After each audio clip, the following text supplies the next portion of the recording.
Welcome back to the Arizona Daily Mix. You know, at this time, it is very important for us to be supporting our community, especially our business community, and how our business community is, of course, helping out our enforcement officers and everything. Angela's over at Sanderson Ford, and if I can get my mouth working, Angela, a little bit here, how are you doing this morning?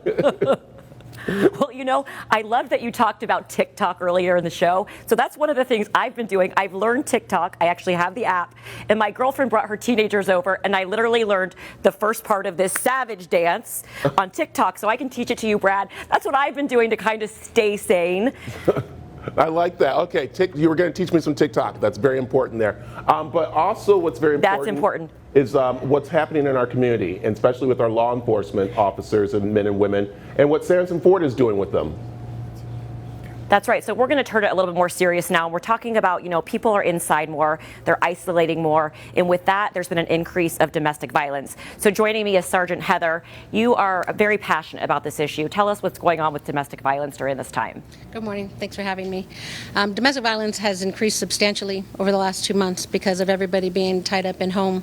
Isolation is a main control technique for abusers, and so that makes our cases all go up throughout the entire valley. So you said, like basically in March, you're seeing huge increases. So what can people do? Let's start with the victim first. What can they do to get help? Victims know when it's safe to leave, and they make their plan, and they can kind of go from there. We can help them make that plan with or without a police report. So the victim can call one of our family advocacy centers throughout the valley. They can call the National Domestic Violence Hotline. They can also call the Coalition to End Sexual and Domestic Violence and ask for those resources. They can call 911 and talk to our patrol officers who have resources at their hand through the Fire Department Community Response Van, as well as through Angels on Patrol. It's reaching out and understanding that people are still willing to help and available to help, regardless of what pandemic may be going on today. Right, and you know, so often we shame the offender, right? Because it's like, what are you doing? And I would imagine the offender has some shame about it too, in terms of, why am I doing that? Why do I keep doing it? I would imagine it's probably something they saw growing up. What can the offender do in times of like this? Like, I don't want to do this anymore. Where is there help for me? Right. There are a ton of offender-based treatment programs that are available just within Maricopa County, and that's an easy research through Google to talk about offender-based programs, and that counseling can start specific and direct to what domestic violence is, why you have an anger issue, what may be going on from childhood and whatever else.